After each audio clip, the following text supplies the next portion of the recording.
اور ناظرین کرام، السلام علیکم ورحمۃ اللہ وبرکاتہ۔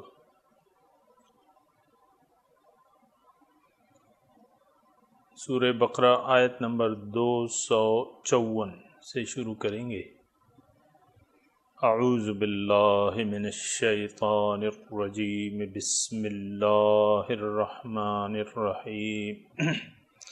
وَلَوْ شَاءَ اللَّهُ مَا اقْتَتَلُوا وَلَكِنَّ اللَّهَ يَفْعَلُ مَا يُرِيدُ۔ يَا أَيُّهَا الَّذِينَ آمَنُوا أَنفِقُوا مِمَّا رَزَقْنَاكُمْ مِن قَبْلِ أَن يَأْتِيَ يَوْمٌ لَا بَيْعٌ فِيهِ وَلَا خُلَّةٌ وَلَا شَفَاعَةٌ وَالْكَافِرُونَ هُمُ الظَّالِمُونَ۔ اللہ لا الہ الا ہو الحی القیوم لا تأخذہ سنۃ ولا نوم لہ ما فی السماوات وما فی الارض من ذا الذی یشفع عندہ الا بإذنہ يعلم ما بين أيديهم وما خلفهم ولا يحيطون بشيء من علمه إلا بما شاء وسع كرسيه السماوات والأرض ولا يؤوده حفظهما وهو العلي العظيم۔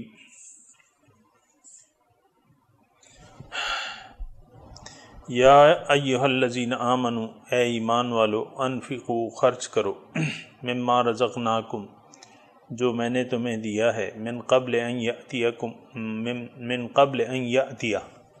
قبل اس کے کہ آ جائے، یوم لا بیع فیہ وہ دن جس میں نہ خرید و فروخت ہوگی، ولا خلۃ نہ کوئی دوستی کام آئے گی، ولا شفاعہ اور نہ کوئی شفاعت کر سکے گا بغیر اجازت کے، والکافرون هم الظالمون اور کافر جو ہیں یہی ظالم ہیں۔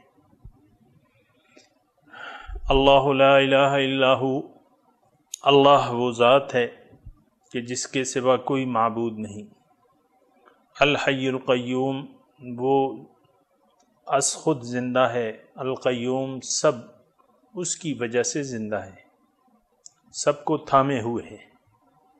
لا تأخذہ سنۃ ولا نوم نہ اسے نیند آتی ہے نہ اسے اونگ آتی ہے نہ نیند، لہو ما فی السماوات اس کے لیے ہے جو کچھ آسمانوں میں ہے، وما فی الارض جو کچھ زمین میں ہے، من ذا الذی کون ہے جو یشفع شفاعت کرے، عندہ اس کے جناب، الا باذنہ مگر اس کی اجازت کے بغیر، یعلم ما بین ایدیہم وہ جانتا ہے جو ان کے اس مخلوق کے آگے ہے، وما خلفہم اور جو اس کے پیچھے ہے، ولا یحیطون بشیء من علمہ اور احاطہ نہیں کر سکتے یہ لوگ اس کے علم سے، الا بما شاء مگر جتنا وہ جس قدر وہ چاہے، وسع کرسیہ السماوات والارض اس کی بادشاہی آسمان اور زمینوں پر محیط ہے، ولا یعودہ حفظہما اور تھکاتی نہیں ہے اس کی حفاظت اس کو، وہو العلی العظیم اور وہ بہت بلند اور عظیم ہے۔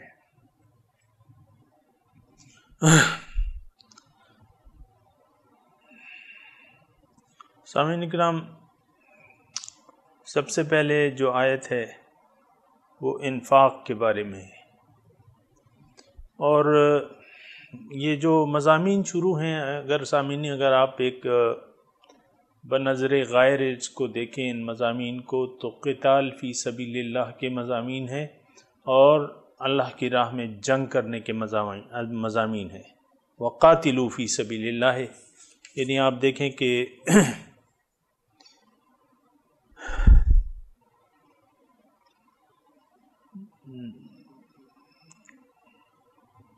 جب الم تر الی الذین خرجوا من دیارہم وہم الوف حذر الموت، اللہ تعالیٰ نے جو مثال دی نا کہ کیا تم نے نہیں دیکھا ان لوگوں کو جو اپنے گھروں سے نکلے اور ہزاروں کی تعداد میں تھے لیکن وہ بزدل تھے تو وہ مر گئے، یعنی قومی طور پر ان کی موت واقع ہو گئی۔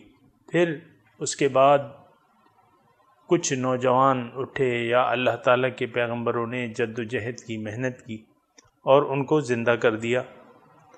اور پھر مضمون کیا ہے؟ قاتلوا فی سبیل اللہ، دیکھو موت سے نہ ڈرنا، اللہ کی راہ میں جنگ کرو۔ تو یہ مضامین ہیں سامعین اکرام۔ اگر قرآن کا ٹیکسٹ آپ کے سامنے ہو اور مضامین پر آپ کی نظر ہو تو کچھ نہ کچھ قرآن جو کچھ بیان کرنا چاہ رہا ہے وہ آپ کی سمجھ میں ضرور آئے گا۔ قتال کا مضمون ہے اور خرچ کرنے کا مضمون ہے، کیونکہ قتال بغیر خرچ کے تو نہیں ہوتا۔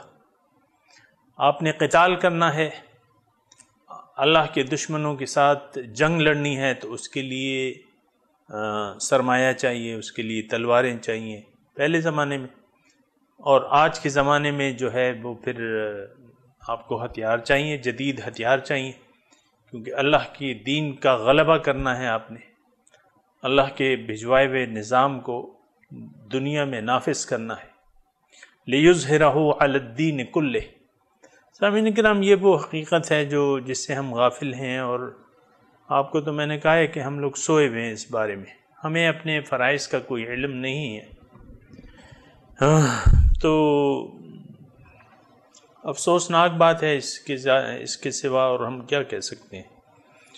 تو ضرورت یہ ہے کہ ہم جاگ جائیں اور اپنی ذمہ داریوں کو پہچانیں، اپنے آپ کو پہچانیں، اپنے اللہ کو پہچانیں، اپنے قرآن کو، اپنے رسول کو پہچان لیں، تو وہ اچھی بات ہے۔ اگر ایسا ہو گیا تو پھر تو قرآن ہماری سمجھ میں آ جائے گا۔ اگر ایسا نہ ہوا تو پھر ہم قرآن کے یعنی قرآن ہمارے سرے سے گزرتا رہے گا۔ اور قرآن نے ایک مثال بھی دی ہے سامعین اکرام کہ مثل الذین حملوا التوراۃ ثم لم يحملوها كمثل الحمار يحمل اسفارا بئس مثل القوم الذین كذبوا بآیات۔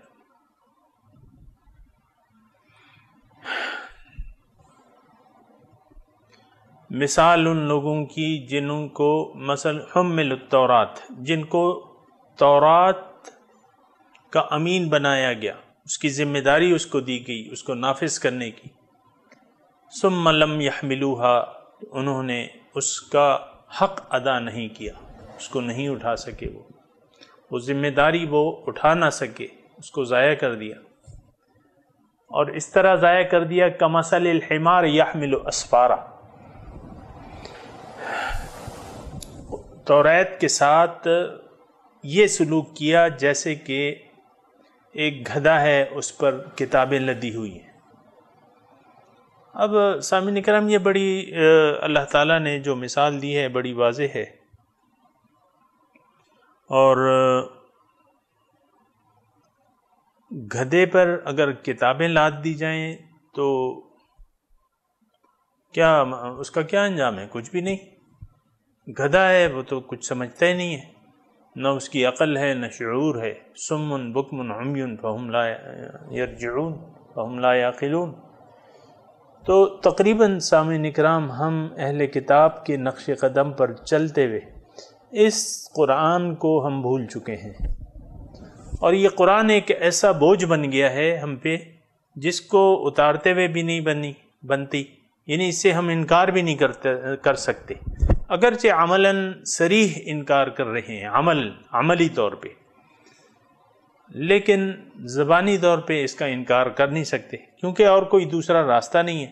یہ تو پتہ ہے، اتنا تو پتہ ہے کہ قرآن اللہ کا کلام ہے، یہ بھی معلوم ہے کہ اللہ تعالیٰ الہ واحد ہے، یہ بھی معلوم ہے کہ محمد الرسول اللہ ہے، تو لیکن اس کے بعد جو ہے یہ صرف معلومات ہیں، وَهُمْ يَعْلَمُونَ، یہ معلومات ہیں، لیکن یہ تمام حقوق جو سامعین کرام ہمارے ذمے ہیں وہ ہم ادا نہیں کر پا رہے۔ اور پھر ہماری مثال قرآن کی زبان میں وہی ہے، مثل الحمار يحمل اسفارا۔ سامعین کرام، ناراض ہونے کی ضرورت نہیں ہے، لیکن سوچنے کی ضرورت ضرور ہے کہ ہمیں یہ کیا مثال، اور میں نے مثال نہیں دی، یہ کتاب میں لکھی ہوئی ہے، اللہ تعالیٰ کے الفاظ ہیں، مثل الذین حملوا التوراۃ ثم لم يحملوها كمثل الحمار يحمل اسفارا بئس مثل القوم الذین کذبوا بآیات اللہ۔ بہت بری مثال ہے ان لوگوں کی جنہوں نے تکذیب کی، جھٹلایا، مان کے نہ مانا اللہ تعالیٰ کے احکامات کو۔ سامعین کرام، بالکل بے نہیں وہی صورتحال ہے کہ ہم حاملین قرآن ہیں، لیکن قرآن ایک بوجھ ہے ہم پہ، اور ہم ایک ایسے گدھے کے مانند ہیں جس پہ کتابوں کا انبار لدا ہوا ہے۔ احادیث کی صحاح ستہ کی کتنی کتابیں ہیں؟ قرآن ہے، پھر احادیث کی کتابیں ہیں، لاکھوں احادیث کا مجموعہ ہے، لیکن کوئی نہیں، وہ تو ایک بوجھ ہے جس کو اتارتے ہوئے بھی نہیں بنتی اور اس کا حق بھی نہیں ادا کر رہے۔ بہرحال سامعین کرام، بات میں یہ کر رہا تھا کہ سورہ بقرہ جو کچھ ہم تلاوت اس کا سمجھنے کی کوشش کر رہے ہیں، اس میں اب مضمون شروع ہے، یعنی آج کا مضمون جو ہے وہ بھی اسی سے تعلق رکھتا ہے۔ اس سے پہلے بھی آپ دیکھ رہے ہیں کہ اس سے پہلے جو آیت تھی، وَلَوْ شَاءَ اللَّهُ مَا اقْتَتَلَ الَّذِينَ مِن بَعْدِهِم مِّن بَعْدِ مَا جَاءَتْهُمُ الْبَيِّنَاتُ وَلَٰكِنِ اخْتَلَفُوا فَمِنْهُم مَّنْ آمَنَ وَمِنْهُم مَّنْ كَفَرَ۔ اس کے بارے میں کل میں نے آپ کو قتال کا مضمون ہے، اور آج جو ہے پھر انفاق کا مضمون ہے، اور انفاق آپ یہ مضامین ابھی آگے آئیں گے، اور بھی انفاق ایسی چیز ہے، انفاق فی سبیل اللہ یا اللہ کی راہ میں خرچ کرنا، کہ اس کے بغیر جو ہے سامعین کرام بات آگے نہیں بڑھ سکتی، اور اس کی بہت سی حکمتیں ہیں جو انشاءاللہ آگے کے مضامین میں آئیں گی۔ لیکن اللہ تعالیٰ ایک اور طریقے سے ہمیں سمجھانے کی یعنی سمجھا رہے ہیں اللہ تعالیٰ کہ انفقوا مما رزقناکم، بھائی اے ایمان والو تم خرچ کرو جو میں نے تمہیں دیا ہے۔ اس میں نقطہ کیا ہے کہ یہ تم اپنے ساتھ مال نہیں لائے ہو، یہ میں نے تمہیں دیا ہے، جو کچھ بھی میں نے دیا ہے۔ انفقو، یہاں تھوڑا سا یعنی جو کچھ اللہ تعالیٰ نے تمہیں دیا ہے، رزقناکم، جو رزق اللہ تعالیٰ نے تمہیں دیا ہے، تو سامعین کرام اس میں وہ تمام قوتیں شامل ہیں جس کے خرچ کے بارے میں اللہ تعالیٰ ہمیں بتا رہا ہے کہ تم ان کو خرچ کرو، مال و جان، جاہدوا باموالکم وانفسکم، تجاہدون فی سبیل اللہ باموالکم وانفسکم، هل ادلکم علی تجارۃ تنجیکم من عذاب علیم تؤمنون باللہ ورسولہ وتجاہدون فی سبیل اللہ باموالکم وانفسکم ذالکم خیر لکم، یہ بہتر ہے تمہارے لیے اگر تم اس کی راہ میں مال و جان سے جہاد کرو، کوشش کرو، تجاہدون فی سبیل اللہ۔ تو یہ جو ہے یہ ایک تجارت ہے، یہ تجارت یہاں ہو سکتی ہے، وہاں نہیں ہو سکتی۔ یہاں ابھی مضمون آ رہا ہے نا کہ جو دن آئے گا اگر تم نے خرچ کیا تو ایسے دن میں تم پہنچ جاؤ گے جہاں تجارت نہیں ہو سکتی، لا بیع فیہ، اس میں کوئی بیع نہیں ہو سکے گی۔ یہاں تو آپ اپنا مال خرچ کر کے اللہ تعالیٰ کی ناراضگی سے بچ سکتے ہیں۔ حضور صلی اللہ علیہ وسلم فرماتے ہیں کہ الصدقۃ تطفئ غضب الرب، کہ صدقہ جو ہے وہ اللہ کی رب کے غضب کی آگ کو بجھاتا ہے۔ یا اس آیت میں سامعین کرام مضمون کیا ہے؟ مضمون یہ ہے کہ تم خرچ کرو جو میں نے تمہیں دیا ہے، یعنی اس میں تمہارا کچھ بھی نہیں ہے، میں نے تمہیں دیا ہے۔ ظاہر ہے کہ ان اللہ هو الرزاق، اللہ تعالیٰ ہی رزق دینے والا ہے، ذو القوت المتین، بہت قوت کا مالک ہے۔ تو یہ سب کچھ جو ہے یہ اللہ تعالیٰ ہی ہمیں دے رہا ہے، اور یہ سامعین کرام سمجھنے کے لیے اتنی مشکل بات نہیں ہے۔ مثال کے طور پر میرا ایک نوکر ہے، میں دکاندار ہوں، مثال میں آپ کو دے رہا ہوں، میں دکاندار ہوں، میرا نوکر ہے، اور اس دن کل ہی کا واقعہ ہے سامعین اکرام، میں ایک دکان پہ، سبزی کی دکان پہ سبزی لے رہا تھا، وہاں ایک لینڈ کروزر میں ایک کوئی آیا ہوا تھا، اور وہ تھوڑے سے پیسوں والا تھا، تو وہ یہ بڑے لوگ جو ہیں نہیں، یہ یعنی ان کے انداز بھی کچھ مختلف ہوتے ہیں، انہوں نے اپنا منشی رکھا ہوا تھا، تو سبزی وغیرہ جو انہوں نے لے لی، وہ 2-2,500 روپے کی سبزی ان کی ٹوٹل بل بنا۔ پوچھا گیا کہ بھئی کتنے پیسے ہیں، اس خان نے پوچھا کہ بھئی کتنے پیسے، انہوں نے کہا 2,800 روپے ہیں، جو بھی سم تھنگ۔ تو وہ منشی جو تھا اس کے پاس تھے اس کے پیسے، یعنی اس خان نے منشی کو پیسے دیے ہوئے، اس نے کہا کہ بھئی دے دو، تو منشی نے پھر چوں چرا نہیں کی، مالک نے کہا بھئی پیسے دے دو اس کو سبزی کے، 2,800 روپے دے دو، تو پیسے تو منشی کے نہیں تھے، نہ اس نے کمائے تھے اپنے زور بازو سے۔ سامعین کرام، ہمارے پاس جو کچھ بھی ہے یہ اللہ تعالیٰ کا دیا ہوا ہے، ہماری یعنی اگر ہم کماتے بھی ہیں مثال کے طور پہ اپنے زور بازو سے، تو یہ قوتیں کس نے دی ہیں، یہ دماغ کس نے دیا ہے، یہ ہاتھ کس نے دیے ہیں، یہ آنکھیں کس نے دی ہیں؟ اگر آپ بالکل اپاہج ہوتے مثال کے طور پہ اور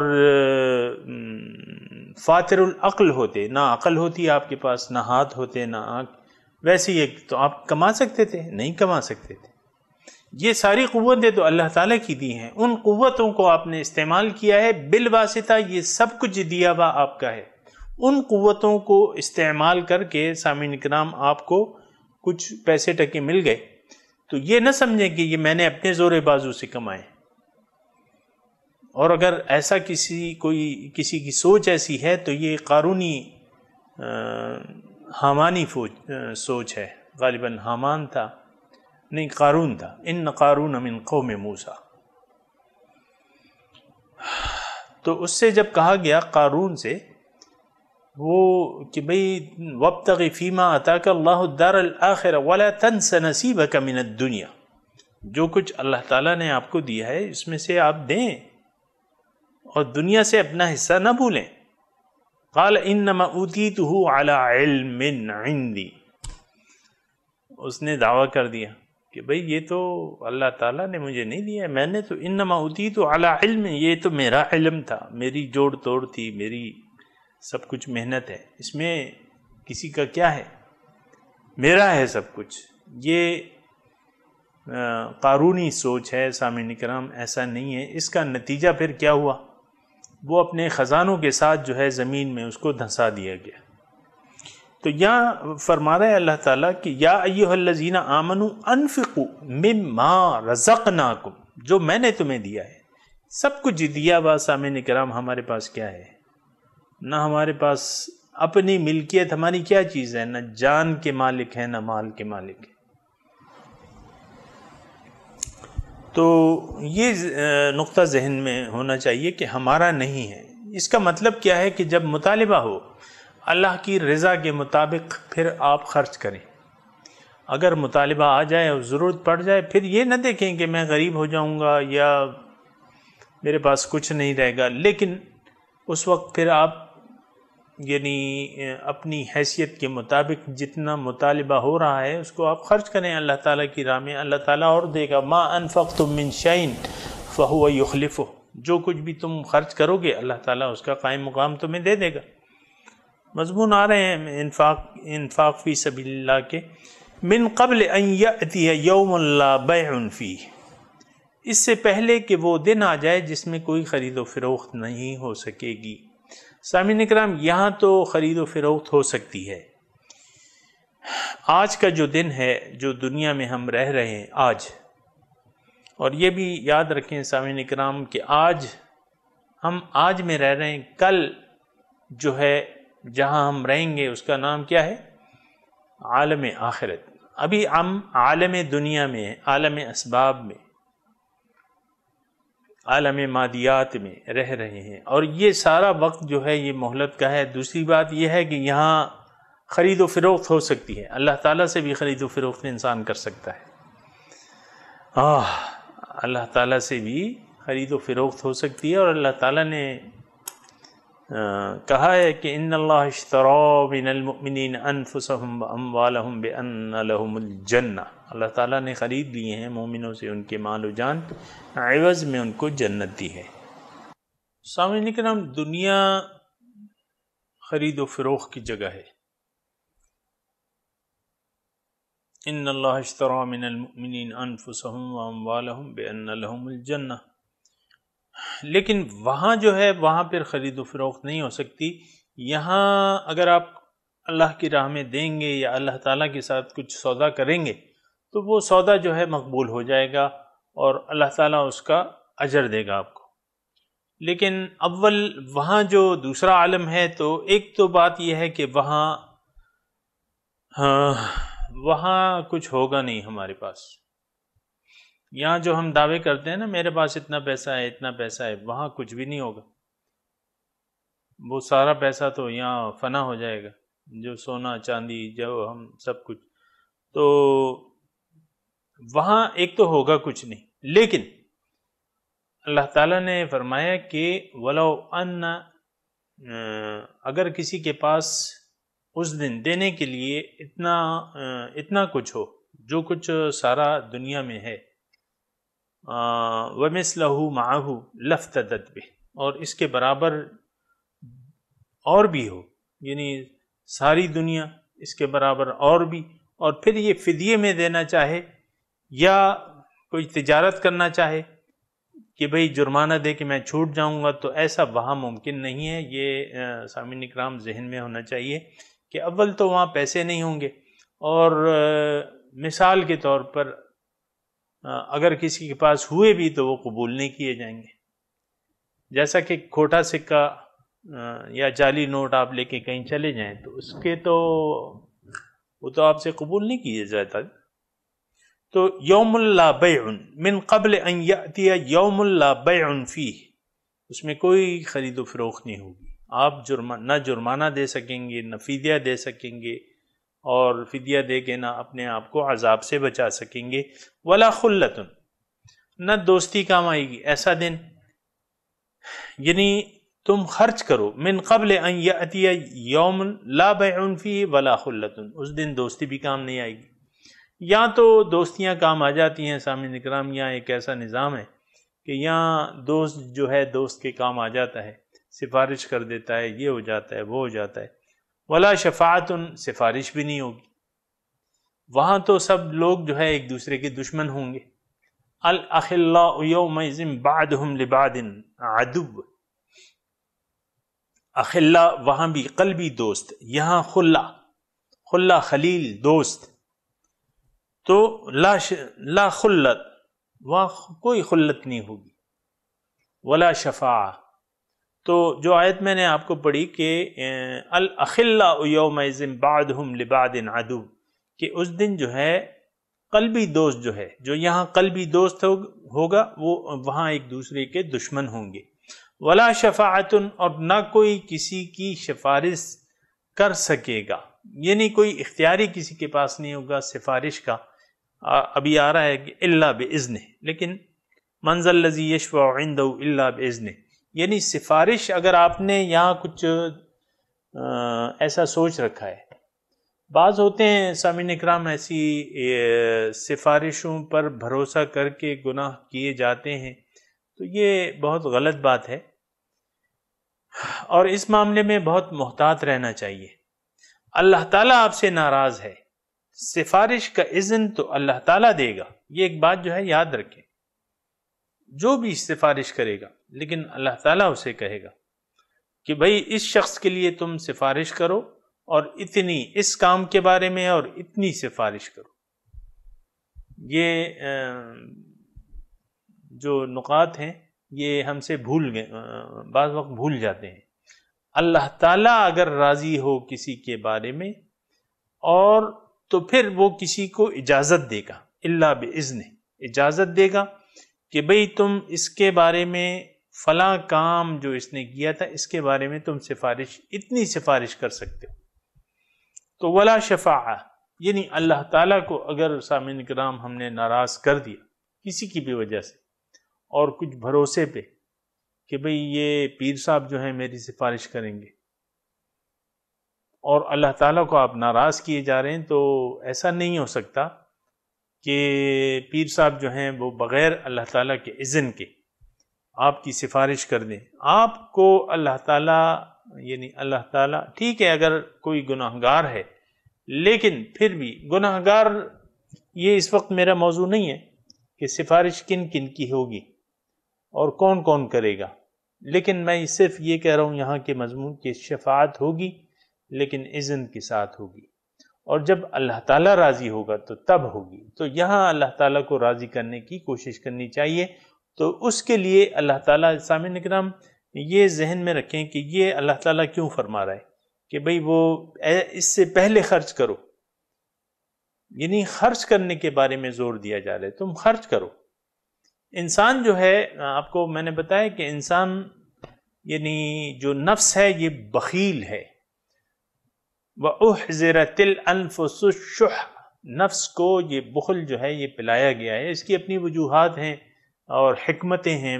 مطلب ظاہر ہے کہ نفس کی جو ہے اللہ تعالیٰ نے اس کو برابر کیا ہے تو اس میں بہت سی حکمتیں ہیں اور فوائد ہیں، لیکن یہ بخیلی جو ہے یہ نفس کی ایک صفت ہے، ایک مذموم صفت ہے اس کی. بخل جو ہے انسان کی نفسانی کمزوریوں میں سے ایک کمزوری کیا ہے؟ بخل ہے، کہ یہ بخیل ہے. تو تم لوگ خرچ کرو من قبل ان یأتی یوم لا بیع فیہ ولا خلۃ ولا شفاعہ والکافرون هم الظالمون، اور کافر جو ہیں یہی لوگ ظالم ہیں. سامعین کرام تھوڑی سی توجہ دیں مضمون پہ. خطاب آیت کا شروع میں خطاب جو ہے کس سے؟ یا ایھا الذین آمنوا سے ہے. یعنی اگر آپ ایمان والے ہیں تو خرچ کریں. اگر خرچ کی روش آپ نے نہ اپنائی اور بخل کی روش اپنا لی تو یہ تو پھر ناشکری ہے. الفاظ کیا رہے ہیں؟ والکافرون، اور کافر جو ہیں. سامعین اکرام بخیل بود زاہد بر بحر بہشتی نباشد بحکم خبر. بخیل شخص جو ہے وہ جنت میں داخل ہی نہیں ہو سکتا. بہشتی نباشد، جنت میں داخل نہیں ہو سکتا اگرچہ اس نے بحر و بر کو سجدوں سے بھر دیا ہو. بخیل بود زاہد بر بحر بہشتی نباشد بحکم خبر، اگر اس کو حکم کا پتہ ہے تو یہ جنت میں نہیں جا سکتا. سامعین اکرام یہ بعض بخیل لوگ جو ہیں وہ توقع رکھتے ہیں کہ ہم جنت میں جائیں گے، تو ایسا نہیں ہو سکتا. بحکم خبر، اگر آپ کو حکم معلوم ہے. یا دیکھیں کافر کہا جا رہا ہے، جو خرچ نہیں کر رہا اس کو کافر کہا جا رہا ہے. کافر کے تھوڑے سے ہم نرم الفاظ میں اگر ترجمہ کریں تو یہ شخص ناشکرہ ہے. اللہ تعالیٰ نے اسے جو نعمت دی ہے اس کا شکریہ نہیں ادا کر رہا. اللہ تعالیٰ کی نعمتوں کا شکریہ یہ ہے کہ اس کو منعم کی مرضی کے مطابق استعمال کیا جائے. آپ کو اللہ تعالیٰ نے مال دیا ہے تو اس کو جو منعم ہے اس کی مرضی کے مطابق استعمال کریں. اس کو امانت سمجھیں، اس کو اپنا نہ سمجھیں. یہ مال اور جان یہ سب اسی کی دین ہے اور وہی مالک ہے. اصل مالک جو ہے ہماری مال و جان کا کون ہے؟ اللہ تعالیٰ ہی ہے. لیکن اگر کوئی شخص اس مال و جان کو اپنا سمجھے اور مال و جان اللہ کی راہ میں خرچ کرنے سے کترائے تو یہ ناشکرہ ہے. والکافرون هم الظالمون، کافر جو ہیں یہی ظالم ہیں. سامعین کرام اب جو آیت آ رہی ہے وہ قرآن کی عظیم الشان آیت ہے. آیت الکرسی اس کا نام ہے اور عظیم الشان آیت ہے. ابی ابن کعب اس کے متعلق ایک دو احادیث میں آپ کو سنا رہا ہوں۔ ابی ابن کعب، ان کا لقب تھا ابا منظر۔ ایک دفعہ مسجد نبوی میں تشریف لائے، حضور صلی اللہ علیہ وسلم نے ان سے، جب وہ تشریف لائے مسجد میں تو حضور نے ان سے کہا کہ اے ابا منظر، تم مسجد سے جب نکلو اس سے پہلے میں تمہیں ایک بات بتاؤں گا۔ تو جتنی بھی دیر وہ مسجد میں رہے تو اس کے بعد جب جانے لگے تو پھر حضور صلی اللہ علیہ وسلم کے پاس تشریف لائے کہ حضور آپ نے مجھے کہا تھا کہ میں آپ کو ایک بات بتاؤں گا، وہ کیا بات ہے؟ اب دیکھیں یہ طریقہ کار یعنی حکمت پر مبنی ہے کہ اللہ کے رسول ایک بات کو اہمیت دینے کے لیے اس کو بتا رہے ہیں کہ بھئی یہ کتنی اہم بات ہے۔ تو حضور صلی اللہ علیہ وسلم نے کہا ٹھیک ہے، میں تم سے یہ سوال کرتا ہوں کہ تم مجھے یہ بتاؤ کہ قرآن میں عظیم الشان ایک آیت ہے، وہ کون سی ہے؟ تو صحابہ کرام کا دستور یہ تھا کہ جب بھی حضور صلی اللہ علیہ وسلم ان سے سوال کرتے تو وہ آگے سے جواب نہیں دیتے تھے، اگرچہ ان کو معلوم ہوتا لیکن جواب نہیں دیتے تھے اور کہتے تھے اللہ و رسول اعلم، کہ اللہ اور اس کے رسول بہتر جانتے ہیں۔ لیکن یہاں ابا منظر نے یہ محسوس کیا کہ حضور صلی اللہ علیہ وسلم ایک خاص مقصد کے لیے میرے علم کو جاننا چاہتے ہیں، تو انہوں نے حضور صلی اللہ علیہ وسلم کو کہا کہ حضور وہ عظیم الشان آیت جو ہے وہ آیت الکرسی ہے۔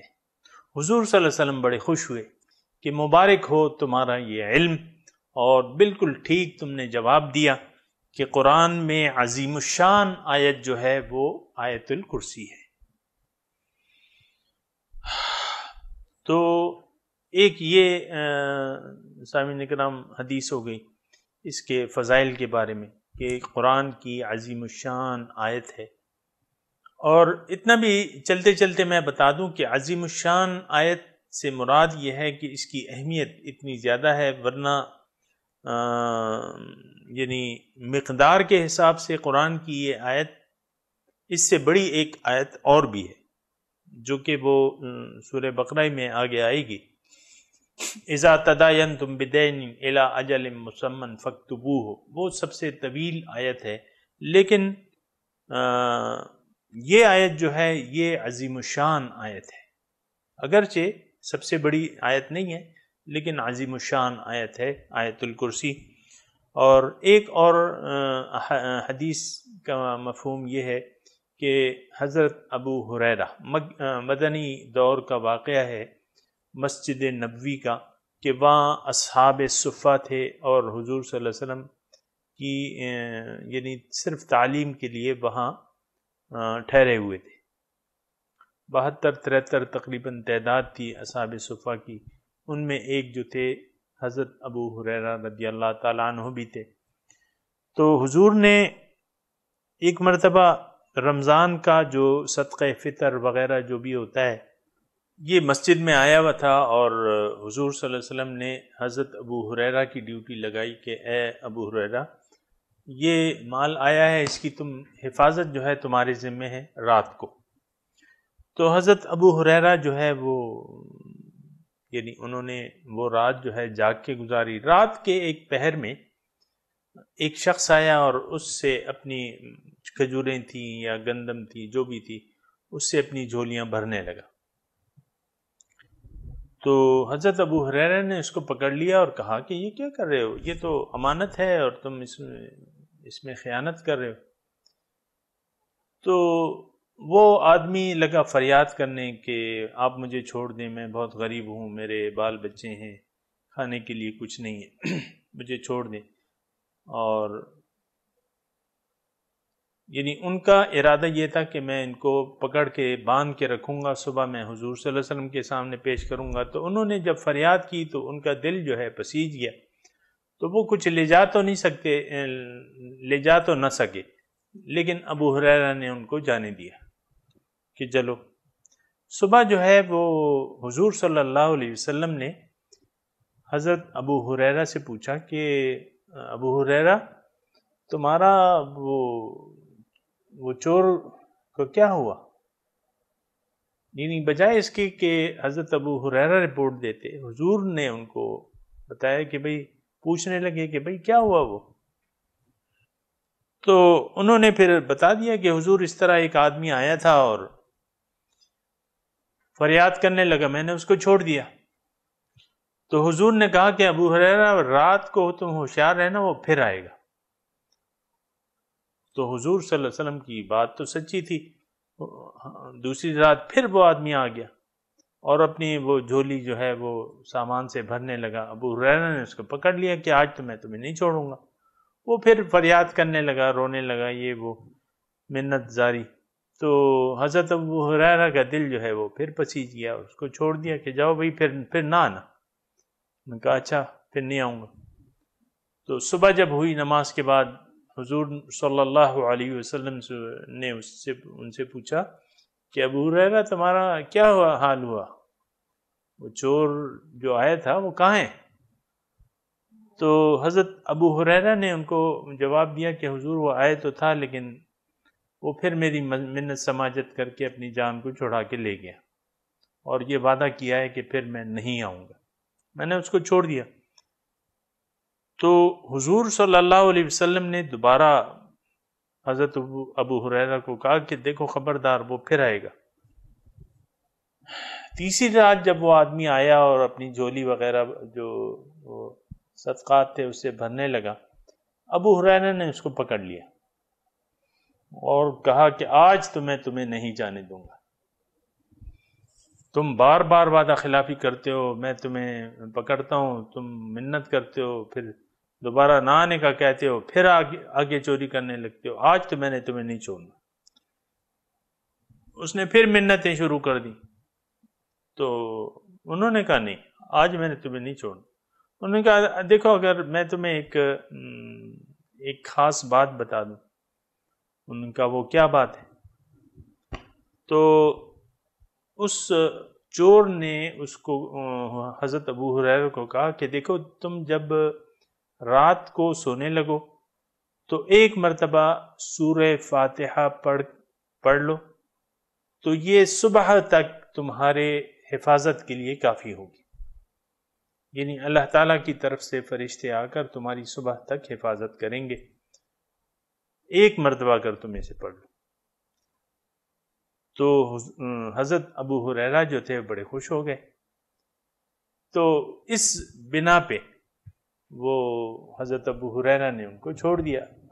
کچھ سامان وغیرہ تو نہیں لے جا سکے وہ، لیکن یہ ہے کہ چھوڑ دیا ان کو۔ تو جب تیسری صبح ہوئی، حضور صلی اللہ علیہ وسلم نے نماز کے بعد حضرت ابو ہریرہ سے پوچھا کہ وہ ابو ہریرہ تمہارا کیا ہوا وہ چور کا؟ انہوں نے کہا حضور وہ آیا تو تھا، لیکن یہ ہے کہ اس نے مجھے ایک بات بتائی اور پھر یہ ہے کہ وہ بات مجھے بڑی اچھی لگی تو میں نے اس کو چھوڑ دیا۔ تو حضور صلی اللہ علیہ وسلم نے فرمایا کہ بھئی وہ کیا بات تھی؟ انہوں نے کہا حضور اس نے کہا تھا کہ آیت الکرسی اگر آپ پڑھ لو تو صبح تک تمہاری اللہ تعالیٰ کی طرف سے حفاظت ہوگی۔ تو حضور صلی اللہ علیہ وسلم نے ان کی تصدیق کی کہ ہاں یہ بات تو سچی ہے، لیکن وہ آدمی ہے جھوٹا۔ بات اس نے سچ کہی ہے لیکن ہے آدمی وہ جھوٹا۔ تو حضرت ابو ہریرہ نے پوچھا کہ حضور وہ کون ہے؟ تو حضور نے کہا کہ وہ شیطان تھا، جو 3 رات آیا وہ شیطان تھا، لیکن جو بات اس نے بتائی ہے وہ سچی ہے کہ اگر تم نے رات کو سوتے وقت سورہ فاتحہ پڑھ لی، صبح تک اللہ تعالیٰ کی طرف سے تمہارے لیے فرشتے مقرر ہوں گے، وہ صبح تک تمہاری حفاظت کریں گے۔ تو سامعین اکرام، اس کے فضائل میں، اس آیت الکرسی کے فضائل میں یہ 2 واقعات میں نے آپ کو بیان کیے۔ اب بات یہ ہے کہ یہ مضمون کیا شروع ہو رہا ہے، یعنی اس کا ربط کیا ہے یا اس کی حیثیت کیا ہے اس مضمون کی، یہ بھی سامعین اکرام ذرا ہمیں دیکھنی ہے۔ یہ جو جس جگہ پہ آئی ہے سامعین اکرام، سورہ بقرہ مدنی سورہ ہے، اور آپ دیکھیں کہ اس میں یعنی پہلے تو اہل کتاب کے حال احوال آئے، اس کے بعد جو ہے جو سیقول ہے اس میں پھر لیس البر ان تولوا وجوہکم قبل المشرق والمغرب ولکن البر من آمن باللہ، یہ اللہ تعالیٰ نے بیان کیا۔ ابواب البر جو ہے یعنی اسلامی معاشرے کے لیے رہنما اصول اور طریقہ کار، ضوابط، قواعد اور ضوابط اللہ تعالیٰ نے بیان کیے اور دین کی تفصیل بیان کی اللہ تعالیٰ نے، اور پھر کہا کہ تلک حدود اللہ فلا تعتدوها، یہ اللہ تعالیٰ کی حدود ہیں، اس سے تم کراس نہ کرنا۔ تو وہ پھر مضامین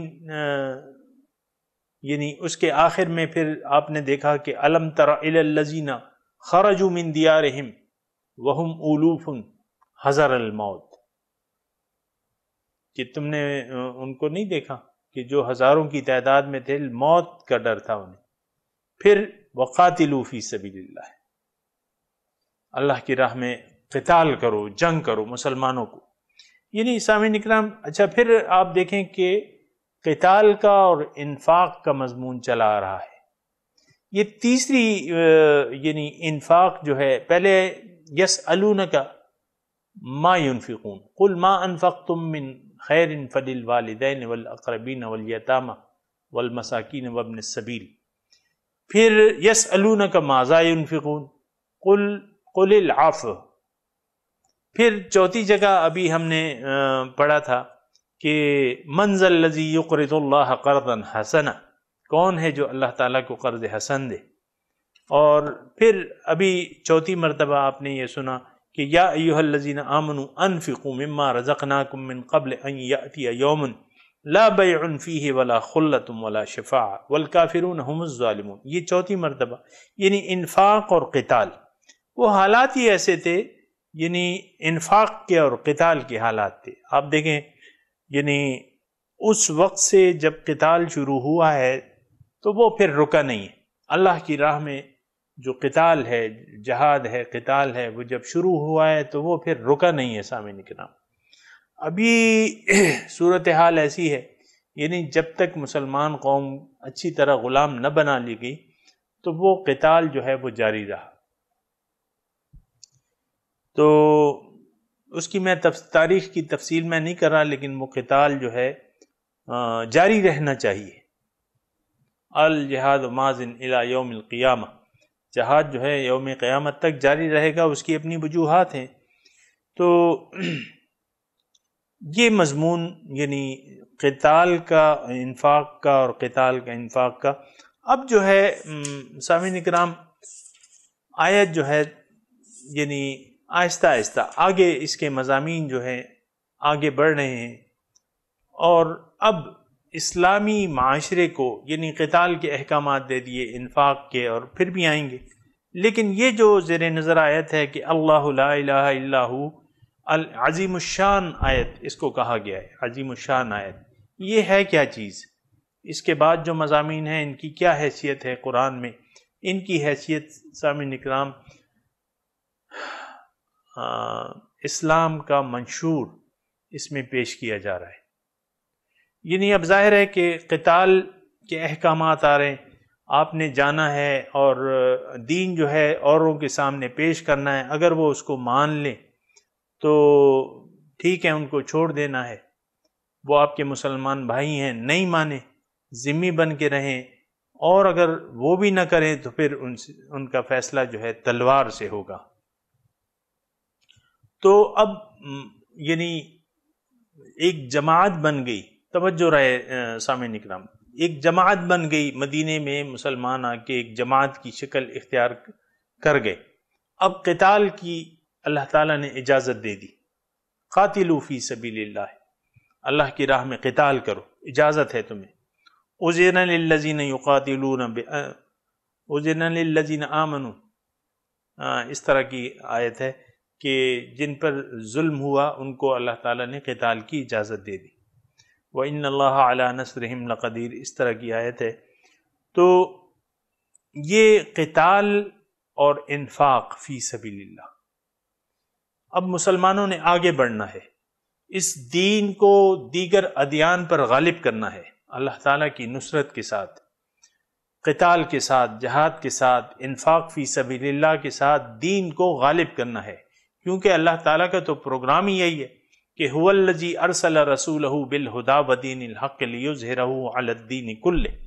اللہ تعالیٰ وہ ذات ہے جس نے دین حق اور ہدایت کے ساتھ رسول کو بھجوایا تاکہ اس کو باطل نظاموں پر غالب کر دے. لیظہرہ علی الدین کلہ، باطل نظاموں پر دین اسلام کو غالب کر دے، اگرچہ ولو کرہ الکافرون یا ولو کرہ المشرکون. تو اب یعنی مسلمانوں نے آگے بڑھنا ہے، دیگر اقوام کی طرف بڑھنا ہے، پیغام، سب سے پہلے پیغام دینا ہے اور اپنا منشور پیش کرنا ہے. یعنی آپ جب دعوت اللہ دیتے ہیں تو آپ کو ضرورت ہے کہ آپ اپنا میسج جو ہے وہ واضح طور پہ، تو دنیا تو شرک میں مبتلا تھی سامعین کرام، ہر ایک نے اپنے اپنے طریقے سے دین باطل بنائے ہوئے تھے، باطل معبودوں کی پرستش ہو رہی تھی ساری. آپ دیکھیں کہ انڈیا میں کیا حال تھا جب یہاں محمد بن قاسم آیا تو کون تھا یہ؟ شرک سے بھرا ہوا تھا سارا خطہ. پھر جو عیسائی تھے وہ گمراہ ہو گئے تھے، یہود جو تھے وہ بھی مغضوباً علیہ قوم تھی اس وقت. تو اور کون تھا؟ جو بھی تھا وہ باطل تھا. اب مسلمانوں نے اپنا میسج، لڑنے سے پہلے اپنا میسج دینا ہے اور میسج کو پہنچانا ہے، کنوے کرنا ہے. تو سب سے پہلے ضرورت ہوتی ہے منشور کی. یعنی آپ ایک دعوت لے کے اٹھیں تو آپ کے پاس اپنا ایک منشور ہونا چاہیے. تو مسلمانوں کا منشور اللہ تعالیٰ کی توحید ہے، اللہ تعالیٰ کی توحید اور پھر اس کی تفصیلات یہ ان آیات میں بیان ہو رہی ہیں. تو اس لحاظ سے منشور دیکھیں اصل چیز ہوتی ہے. کسی بھی یعنی آپ کی پارٹیاں الیکشن میں حصہ لیتی ہیں، سب سے پہلے اپنے منشور کا اعلان کرتی ہیں. پھر منشور میں جو ہے یعنی تفصیلات بعد میں آتی ہیں، لیکن پہلے اپنا جو موٹو ہے یا جو مقصد ہے وہ کہ بھئی ہم پاکستان کی آئین کے وفادار رہیں گے اور ہمارے یہ مقاصد ہیں. پہلے اپنے مقاصد بیان کرتی ہیں اور پھر اس کی تفصیلات کہ وہ کس طریقے سے ہوں گے یا کیا تفصیلات ہیں اس کی. تو منشور یہی ہوتا ہے. تو یہ جو ہے زیر نظر آیت جو ہے یہ عظیم الشان آیت ہے قرآن پاک کی، اور اس میں اللہ تعالیٰ دین اسلام کا منشور پیش کر رہا ہے. اور دین اسلام کے منشور میں جو بنیادی بات ہے سامعین کرام، یہ نوٹ کر لیں کہ یہ توحید ہے. اور توحید آپ کو پتہ ہے کہ اسلام میں انسان جب داخل ہوتا ہے تو وہ کلمہ توحید پڑھ کے داخل ہوتا ہے، اور کلمہ توحید کے پر یقین کا اظہار کرتا ہے کہ اشہد ان لا الہ الا اللہ و اشہد ان محمد عبدہ و رسولہ. تو توحید جو ہے یہ سامعین کرام ابھی میرے پاس اتنا وقت نہیں ہے، لیکن توحید جو ہے یہ جڑ ہے، ہماری کامیابی کی جڑ ہے، ہمارے اسلام کی بنیاد ہے توحید. اب یہ دیکھیں عظیم الشان، تھوڑا سا اگر آپ توجہ کریں کہ حضور فرما رہے ہیں کہ عظیم الشان آیت ہے، آیت الکرسی ہم کہتے ہیں نا اس کو، عظیم الشان آیت ہے یہ. اب عظیم الشان کیوں ہے؟ کہ اس میں اللہ تعالیٰ کی صفات بیان ہو رہی ہے کہ اللہ تعالیٰ یعنی کون سی صفات کا مالک ہے، وہ کون ہے. اس میں اللہ تعالیٰ کی یعنی تعریف بیان کی جا رہی ہے. تعریف کہ یہ مطلب نہیں کہ وہ اس کے گن گائے جا رہے ہیں، نہیں، اس کی حقیقت بیان کی جا رہی ہے کہ وہ ذات ہے کیا. تو یہ یعنی اس ذات کی معرفت بیان کی جا رہی ہے کہ جس ذات کی اسلام بندگی کی دعوت دیتا ہے وہ کن صفات کا مالک ہے، وہ کون ہے. اور اس میں آپ اگر آپ غور کریں تو سب سے پہلی جو بات ہے وہ کلمہ توحید ہے. اللہ لا الہ الا ہو، اللہ تعالیٰ وہ ذات ہے کہ اس کے سوا کوئی معبود نہیں. یعنی یہ کلمہ توحید اس عظیم الشان آیت کا سرنامہ ہے. اللہ لا الہ الا ہو، اللہ تعالیٰ وہ ذات ہے کہ جس کے سوا کوئی معبود نہیں۔ تو اس سے اس کی اہمیت کا، اس کلمے کی اہمیت کا، بلکہ توحید کی اہمیت کا پتہ چلتا ہے۔ سامعین کرام، لا الہ پہ میں بات کرتا رہتا ہوں، کی بھی ہے، اس وقت یہ موقع نہیں ہے، لیکن یہ ہے کہ انشاءاللہ کسی اور وقت پھر اس پہ بات ہوگی۔ لیکن انسان کی جس مقصد کے لیے دنیا میں آیا ہے سامعین کرام، اس کی کامیابی کی بنیادی جو ضرورت ہے وہ اس بات کا اقرار ہے، عملاً اقرار ہے، کہ یہ دل سے مان لے کہ اللہ لا الہ الا ہو، اللہ کے سوا کوئی معبود نہیں، لا الہ الا ہو۔ یہ توحید جو ہے سامعین کرام بڑی اہمیت کی بات ہے۔ اور میں آپ کو ایک بات کہوں کہ انسان کی نجات کے لیے صرف یہ ایک کلمہ جو ہے یہ بہت زیادہ بنیادی اہمیت کا حامل ہے، کہ آپ یہ تسلیم کر لیں کہ اللہ کے سوا نہ کوئی معبود ہے، نہ محبوب ہے، نہ مقصود ہے۔ یہ لا الہ میں یہ سارے معنی پوشیدہ ہیں سامعین کرام۔ میں اس پہ بات کر بھی چکا ہوں، پھر آ جائے گی انشاءاللہ۔ میرے جو مضامین ہیں اس میں آپ دیکھ سکتے ہیں، بعض موضوعات جو ہم نے درس کے متعین کی ہیں اس میں لا الہ کے موضوعات شامل ہیں، اس کو آپ سن سکتے ہیں۔ اللہ لا الہ الا ہو، اللہ تعالیٰ وہ ذات ہے جس کے سوا کوئی معبود نہیں۔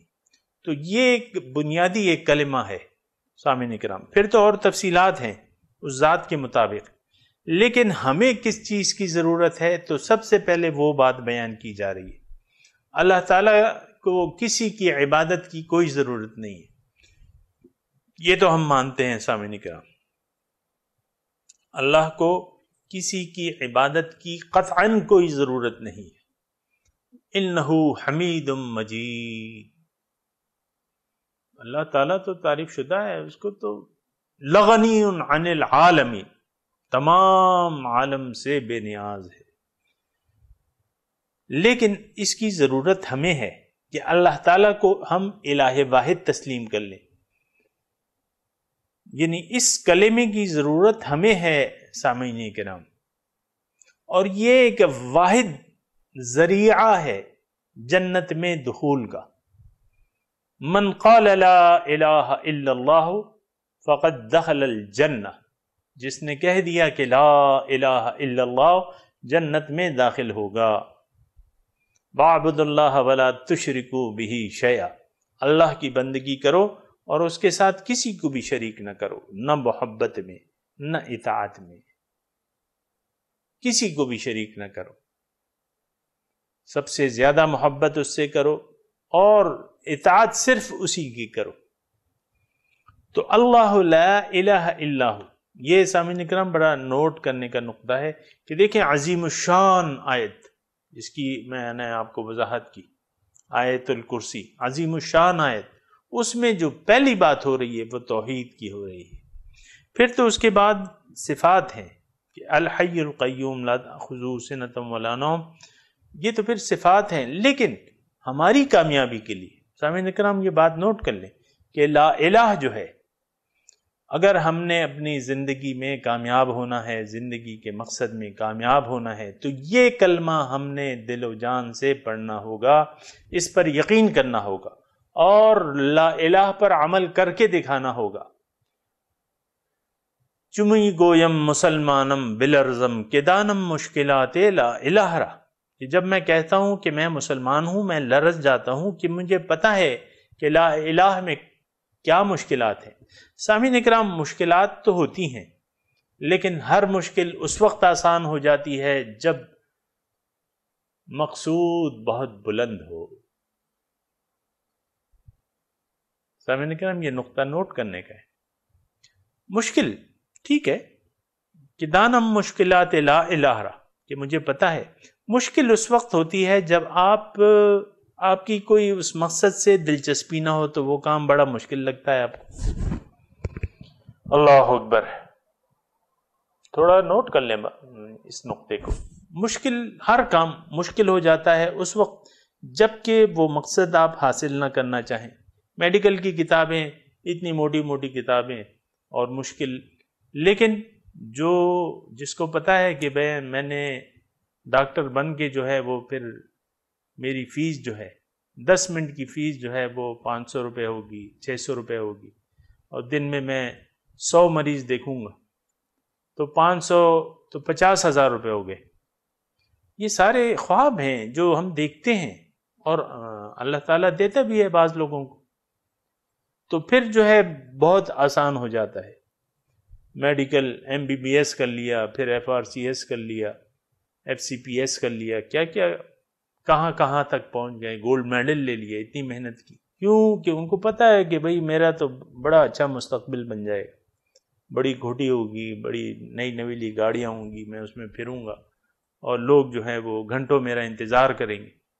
یہ سہانے خواب ہیں، اور یہ تو پھر وہ محنت آسان ہو جاتی ہے. سامعین اکرام، یہ ایک عام بات ہے، اس میں کوئی ایسی مشکل بات نہیں ہے. انسان کو مشکلیں پھر آسان ہو جاتی ہیں جبکہ منزل اس کو پتا ہے کہ بہت بڑا انعام ہے اس کا. ہمیں تو نہ تو جو انعام ملنے والا ہے اس کا کوئی علم ہے، نہ اس پر کوئی یقین ہے. تو پھر لا الہ کہنا تو ہمارے لیے بہت مشکل ہو جائے گا. سامعین اکرام، بہرحال مضمون جاری ہے سامعین اکرام، اور ابتدا ہم نے کر دی ہے، اور انشاءاللہ اللہ تعالیٰ نے چاہا تو اگلے درس میں اس کے بارے میں مزید بات کریں گے. وآخر دعوانا ان الحمد للہ رب العالمین، والسلام علیکم ورحمۃ اللہ وبرکاتہ.